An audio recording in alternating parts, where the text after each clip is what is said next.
Bienvenue sur mon tutoriel numéro 118 et aujourd'hui on va parler du Begin Try et du Begin Catch en Transact SQL.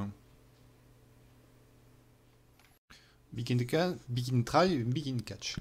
Alors, Begin Try et Begin Catch, c'est comme dans le C#. Donc c'est similaire à la gestion des exceptions dans les langages courants que vous utilisez.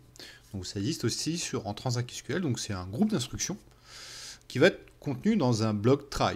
Donc s'il y a une erreur qui est survenue dans le bloc try, donc le contrôle est passé donc au bloc catch. D'accord?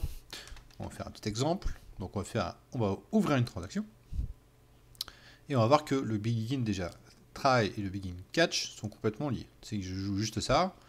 Bon, j'ai une erreur de syntaxe, ça marche pas. Donc il faut jouer le begin try qui est lié aussi au begin catch.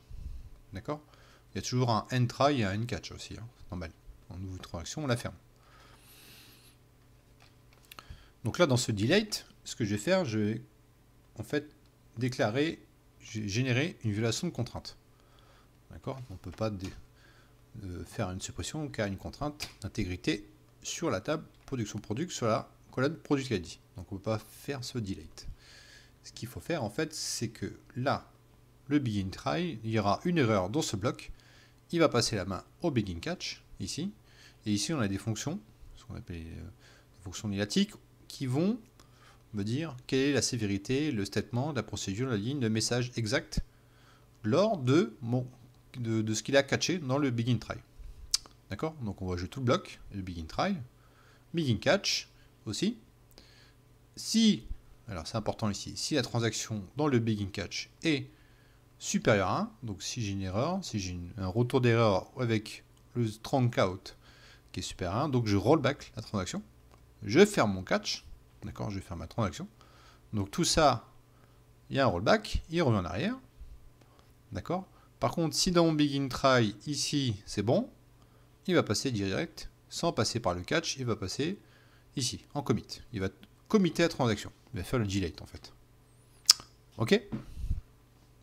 Alors je joue tout le bloc et on va voir que, donc, vu qu'il y a une instruction de delete qui est en conflit, donc il y a une erreur, donc ce qui peut être sympa à mettre dans vos développements, c'est de mettre un error number, error sévérité, error state, et ce qui est surtout pas mal, c'est qu'on peut mettre dans vos journaux des erreurs, dans le journal de log, mettre ce genre d'erreur, qui peut être beaucoup plus verbeux que ceux d'habitude. Donc là, on sait que l'instruction de delete est en conflit avec la contrainte d'intégrité. D'accord. Donc si on déplie vers la droite, on voit qu'on a quand même un message d'erreur qui est sympa, qui est parlant, qui parle, qui va. Là, on va savoir où on est.